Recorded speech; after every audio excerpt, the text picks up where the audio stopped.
very cute, tiny, cuddly kind of stuffed animal. Pink in color, very, very cute. So you can feel like cute is the name of the game whenever I'm talking about this character. You know his name, right? Shout it out. Piglet! Piglet! That's correct. We're going to be trying Piglet today. From the many adventures of Winnie the Pooh. Grab your boards, your papers, your pencils. How many of us are new to Animation Academy by show of hands? Okay, quite a few of us. Thank you so much for stopping by and checking us out. Welcome back to all my alumni as well. If you take a look at the ends of your pencils, you'll notice something's missing on the end. Shout it out. Eraser, that is correct. That's because this is a rough sketch class. That means we're going to start off very light with our lines, very sketchy, kind of messy, and then once we like our shapes, we'll go back and darken up the features that we want to keep later. It's a technique that animators have been using at the studios for about 100 years now. So with all this in mind, are we ready to get started on our sketches of Piglet today? Yes. Yes, wonderful. I know I am. First shape we're going to start off with is a circle, like so many of our characters do. I'll give you the secrets to a good circle. If you lock your wrist and your elbow, these two don't move, and use your shoulder, use the full rotation of your arm, you'll have a much easier time getting nice fluid circles. I already see some wonderful air circles out there. So we're going to translate it to our paper here. I'm going to find the center of my paper, right about there, I would say. Right around this dot is where I'm going to start this circle, about the size of maybe a tennis ball or a cutie, maybe a very small orange here. You could probably even go up to the size of like a baseball or an orange if you wanted to. Piglet is very small in stature, right? Big in the heart, but small in stature, right? So I don't want to go too small with this circle because I still have to fit in all of his facial features and things like that. But again, about the size of maybe a cutie, of a ping pong ball, maybe a bit bigger than that. That's about what you're going for here. And I'm kind of building up this circle. I have a whole bunch of circles here. If any part of my circle looks dented in, I can sort of go back, form it up just a little bit more until it's looking closer to the circle that I would like to use. And I can choose which lines and which curves of this circle I want to keep later. I also need some guidelines that are going to help me proportion out my Piglet here. He's going to be at a 3/4 angle on our paper today. That means he's going to be not looking towards us, not completely off to the side, somewhere in the middle. And that means our guidelines are going to be curved here. So my vertical guideline is going to start up here at 12 o'clock. And it's going to be curving off towards the left or to the right side of my paper here. So I'm making this nice big parenthesis shape here, curving again towards the right side. My horizontal guideline is going to start pretty low, about the bottom third of my circle here, and it's going to carve all the way up until about halfway, about this 3 o'clock position here. So I'm going to make this nice big curving rainbow shape here for my horizontal guideline. Next, I'm going to build up his head shape. I'm going to start with the silhouette of Piglet and then work on the finer details here. So right at the intersection of my horizontal guideline and my circle, I'm going to bring out this nice C shape or half rainbow shape here. It's curving ever so slightly out and away from my initial circle shape. This is going to be building up Piglet's cheek here. So then I'm going to start to bring this shape back down towards my vertical guideline here. I'm not going to bring it all the way there. It won't be a point or anything like that. It'll just sort of be floating off in space for now. And then to make the back side of his head, I'm going to start halfway up my circle. And I'm going to make this slightly curvy diagonal line here. That's again heading inwards towards my vertical guideline here. To close off these shapes for the top of his neck, I'm just going to close it off with a nice U curve here. So it's going to look like we have a mitten on our paper right now, a glove. Let's start to add in some facial features and really start to turn this into Piglet here. A good starting place for any kind of facial feature is going to be the nose here. So I'm going to start off by drawing like a puffed up Dorito chip shape, a guitar pick shape for his nose here. And it's going to be touching this intersection here of my face and my cheek. So right in this little section here of my circle, I'm going to start this again, this puffed up kind of triangle shape here. I'm going to start very light with my lines and kind of build up the shape until it's something that I really like here. But just this curvy triangle, this guitar pick shape, that's what you're going for here for his nose. He's got that cute little pig nose, right? And then to bring it back towards the face, to make it look like it's not just sort of painted on there, it's actually like attached to his body. I'm just going to add this nice C curve that's curving it back towards my vertical guideline here. Just this nice C curve to bring that nose all together here for his face shape. For a little bit of extra credit, you can also go in and shade in his nose for extra credit. I'm going to start locking in this nose as well. If you're new to Animation Academy, if you've never heard that term before, locking in, it means I'm going to start to pick my favorite lines here and I'm going to make them nice and dark so that they stand out against the rest of the lines on my paper. All my messy, sketchy lines will sort of fade away in this process. So that is the power of rough sketching. If you don't have a line that you like quite yet and want to lock in, you just sketch out a new line for yourself until you do like it, and then you can lock that one in. If you keep everything really light to start off with, only the dark lines you really notice in your final sketch here.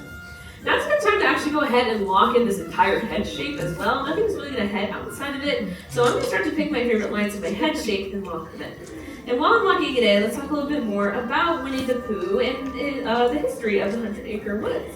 Because these stories didn't start out as like Disney stories, they started out as more bedtime stories that the author of these books, a man named A.A. Milne, would tell to his son, a little boy. You might know his name. What can you guess? Christopher Robin, yeah. He would tell these stories to his son about the stuffed animals that he had in his room. He gave them all these personalities and characters, and they all lived in the 100-Acre Woods. There's actually only 3 characters in the 100-Acre Woods who are not based off of his stuffed animals. They're actually real animals. Do you guys want to take a guess at which characters those are? Owl, yeah, he's one of them. What? Rabbit. Tigger. Rabbit, not Tigger. Tigger is a stuffed animal. There's one more. Not Pooh Bear. It's kind of like a Disney edition to the story. No. All these different answers. Kangaroo. No, not Kangaroo. He lives in the ground. Not a mole. I don't think there's a mole in the 100-Acre Woods. His name is Gopher. Yes, that's totally the right answer that I heard somewhere out there. Gopher is that other character. Rabbit, owl, and Gopher. Gopher is like a Disney kind of edition. He didn't really exist in the stories until Disney made them animated, right? But you can tell which 3 animals are the real ones because their names are just the animals that they are, right? Rabbit, owl, and Gopher. But other than that, all of the characters in the 100-Acre Woods are technically stuffed animals, Piglet included. So I have the head shape here locked in. Let's go ahead and add in a smile now for Piglet as well. I'm going to start by hopping here to the end of my nose here, just a little bit inside of it. And I'm going to curve this nice U-curve that's going to float in the middle of this bottom quadrant here of my circle. So just a nice little U shape here, and then to show that his cheek is being pushed up as he smiles, I'm going to add in a nice smile line as well here, just this nice rainbow shape right on top of his smile. To make him look even happier, I want to give him an open mouth smile, really push the expression here.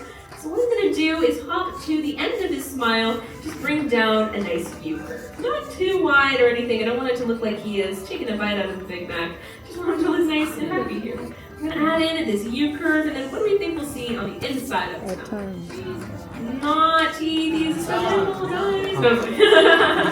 A lot of times with these animated characters, we don't see their teeth when we see their open mouth smiles, like Mickey or Donald or characters like that. Sometimes teeth can read as angry or hungry. Might look like they're about to take a bite out of something. So typically we only see their tongues here. So I'm just going to add in this nice hill shape here at the bottom of his mouth, and then a nice comma shape for his lower lip here. That's looking pretty good here. Now I can go ahead and add in his eyes. He's a stuffed animal, right? So his eyes are just those button eyes. That's also kind of one of the ways you can tell which of the characters in the 100-Acre Woods are real animals versus stuffed animals. But there's one of the stuffed animals that has those eye whites, unlike his friend. He doesn't have those beady eyes. Which character do you think I might be talking about? A character that has to look nice and expressive. Not Tigger. Eeyore, yes. Eeyore, his eyes need to look really sad, and sometimes that look isn't really achievable if he just has those black button eyes, so he has those eye whites as well.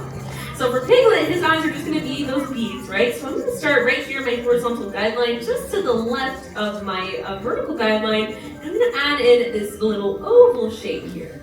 Before I lock it in, I want to show that his cheek is being pushed up, so I'm going to carve into this eye just a little bit with a nice rainbow shape here. Show that his cheek is being pushed up as he smiles, so he can look extra cute here. The eye on the other side is going to be cut off a little bit by his nose, but again, I'm just going to sketch out the whole oval here very lightly, and then I will only darken up the parts of the eye that you would see that aren't being covered up by that snout here. So once you have the eyes in place, you can go ahead and make them nice and dark here.